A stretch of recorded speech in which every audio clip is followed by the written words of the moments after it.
Bonjour à tous, bienvenue sur Mathessa, ma chaîne de maths pour dédramatiser. Au programme aujourd'hui une leçon très intéressante pour les élèves de terminale spécialité, intégrale et trigonométrie.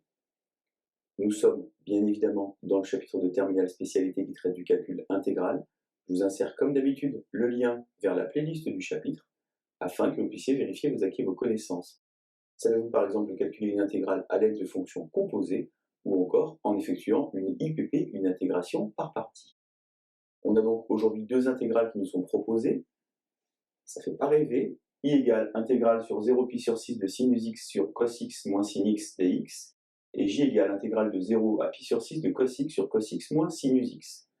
Vous pouvez, si vous vous sentez suffisamment à l'aise, mettre la vidéo en pause, tenter de compléter le tableau, et on se retrouve évidemment juste après pour les résultats.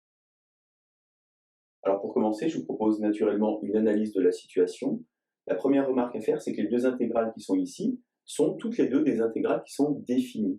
Pourquoi sont-elles définies? Car au dénominateur, vous savez qu'on n'a pas le droit d'avoir 0 en mathématiques, et pour avoir le cos égal au sin, eh bien, il faut que x soit, par exemple, pi sur 4. Or, nous sommes ici sur l'intervalle 0, pi sur 6, il n'y a donc aucun nombre qui vont annuler le dénominateur. On a donc bien deux intégrales ici avec des fonctions continues sur 0 puis sur 6.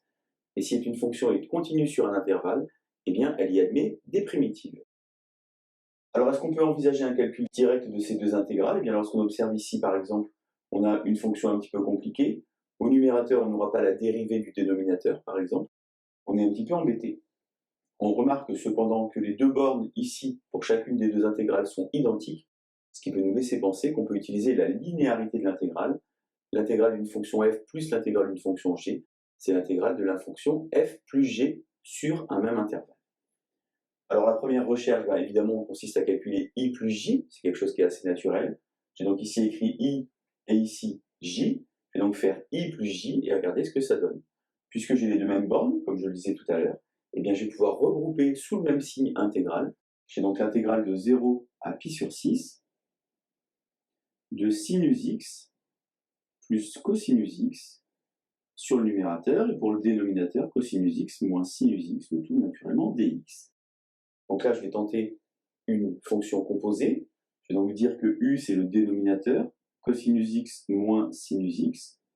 Et donc la difficulté, évidemment, c'est que pour intégrer une fonction, il faut d'abord la dériver. Dérivée de cosinus x, c'est donc moins sinus x. Et dérivée de moins sinus x, c'est donc moins cosinus x. J'ai donc ici pas tout à fait ce que je voudrais, puisque vous voyez que j'ai l'opposé à chaque fois. J'ai donc ici un petit moins, et ici un petit moins, comme ceci. On appelle cela ajuster. Je vous insère le lien vers la vidéo qui traite des primitives de fonctions composées si vous voulez réviser cette notion. Je vais donc avoir, attention à ne pas l'oublier, ce petit moins ici, et je vais avoir ln de valeur absolue de cosinus x moins sinus x. Je peux alors calculer ici en remplaçant par pi sur 6 et en remplaçant par 0, sans oublier ce petit moins devant, moins ln cos pi sur 6 moins sin pi sur 6, comme ceci.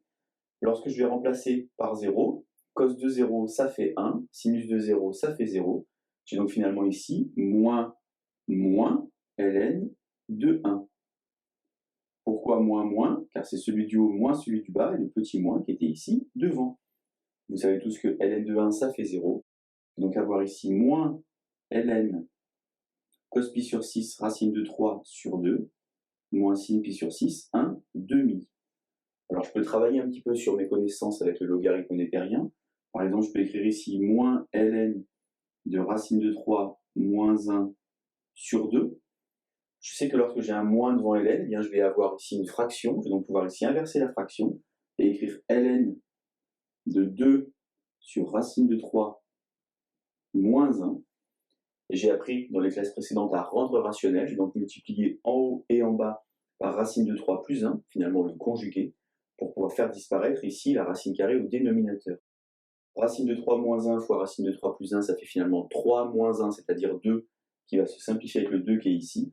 Et il me reste ln de racine de 3 plus 1. Je vous insère sur la partie droite de l'image la capture d'écran de la calculatrice pour montrer que votre TI 83 Premium CE va vous donner le résultat non pas en valeur exacte, mais en valeur approchée. Et vous vous rendez compte que j'ai la bonne réponse. Moi, je voulais calculer I et je voulais calculer J. Malheureusement, pour l'instant, j'ai calculé I plus J. C'est donc la première recherche que j'ai effectuée. Je vais donc effectuer maintenant une deuxième recherche en calculant J moins I. Alors pourquoi J moins I et pas I moins J? Bien simplement parce que je me dis qu'au dénominateur, comme j'ai cos moins sin, c'est plus naturel au numérateur d'effectuer la même chose, c'est-à-dire finalement dans le même ordre. Alors J moins I, de nouveau, les mêmes bornes, je vais donc regrouper avec le même symbole intégral. J'ai donc cos x moins sin x dx, et au dénominateur, cos x moins sin x. Finalement, ici, puisque cette expression ne s'annule jamais, eh bien, je vais donc pouvoir la simplifier. De 0 à pi sur 6 de 1 dx, et une primitive de 1, c'est x, à évaluer entre 0 et pi sur 6. J'ai donc finalement celui du haut moins celui du bas, et j moins i vaut donc pi sur 6. J'ai donc trouvé i plus j, j'ai trouvé j moins i, et bien maintenant je vais résoudre un système de deux équations à deux inconnues pour trouver la valeur de ces deux intégrales, qui sont, je vous le rappelle, des nombres. C'est donc i plus j qui vaut ln de racine de 3 plus 1, et j'ai j moins i qui vaut pi sur 6. Alors attention à ne pas craquer sur la fin de la leçon. Vous voyez ici que dans mon système, les inconnus ne sont pas dans le même ordre. Donc je vais regrouper ici pour avoir les choses bien comme il faut. J plus I égale ln de racine de 3 plus 1, et J moins I égale pi sur 6. Pour résoudre un système de deux équations à deux inconnues, il y a plein de méthodes que vous connaissez certainement. La substitution, la combinaison, même la méthode de Cramer. Ici, je pense que ce n'est pas la peine de s'embêter. En ajoutant les deux lignes directement, eh bien, on va faire disparaître la variable I. J'aurai donc 2j égale ln de racine de 3 plus 1 plus pi sur 6. Et ici, puisque je vais obtenir j, eh bien, dans la seconde, je vais isoler i en changeant de membre. Et donc avoir i égale j moins pi sur 6. Vous transférez i, vous transférez pi sur 6 et vous obtenez ceci. Ainsi, j égale ln de racine de 3 plus 1 plus pi sur 6, le tout sur 2. Et ici, i, c'est la valeur de j auquel je vais enlever pi sur 6. Et donc je vais avoir ln de racine de 3 plus 1 moins pi sur 6, le tout sur 2. Vous pouvez vérifier évidemment que lorsque vous faites i plus j, eh bien vous retombez sur ln de racine de 3 plus 1, puisque les pi sur 6 vont simplifier. Et lorsque vous faites j moins i, eh bien cette fois-ci, vous allez avoir le bon résultat, c'est-à-dire pi sur 6. Voilà donc intégrale et trigonométrie. J'attire votre attention sur un point très important. Je n'ai pas été en capacité de calculer les primitives de ces deux fonctions qui sont ici, et pourtant j'ai réussi à calculer les intégrales. Allez, à vous de jouer sur Math et ça. Bonne journée.